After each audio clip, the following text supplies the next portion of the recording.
Question है particle of mass है moving in the X Y plane with a velocity v along the straight line AB.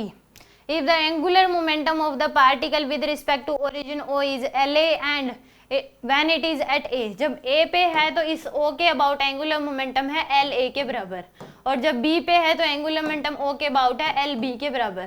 तो मैं कहती हूँ LA equal to होगा LB के बराबर होगा। LA इक्वल टू क्या होगा? LB के बराबर।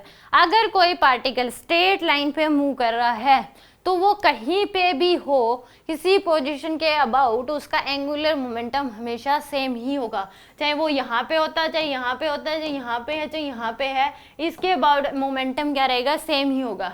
तो इस केस में मोमेंटम क्या होगा? इस केस में सेम होगा। तो यहाँ पे LA इक्वल टू क्या होगा? LB के बराबर होगा। LA इक्वल टू क्या होगा? LB के बराबर, क्योंकि इस केस में वेलोसिटी मान लो इधर होगी, इस केस में वेलोसिटी इधर है, तो इसके दो कंपोनेंट आ जाएंगे। मान लो हॉरिजॉन्टल के साथ ये एंगल थीटा है, तो ये आ जाए एक कंपोनेंट ये आएगा, ये आएगा v cos थीटा, मान लो इसकी वेलोसिटी v है, ये आएगा v sin थीटा।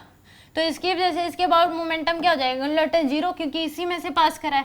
और ये वाली परपेंडिकुलर डिस्टेंस, तो ये v cos थीटा जब यहाँ पे है तो भी दो कंपोनेंट आएंगे, तो परपेंडिकुलर डिस्टेंस सेम ही है। अगर नोट कर लो, अगर कोई पार्टिकल स्ट्रेट लाइन पाथ में मूव कर रहा है तो वो कहीं पे भी हो, उसका मोमेंटम किसी पॉइंट के अबाउट सेम होगा, चाहे वो यहाँ हो, यहाँ हो, यहाँ हो, यहाँ हो। तो यानी कि ए ऑप्शन इसका करेक्ट होगा।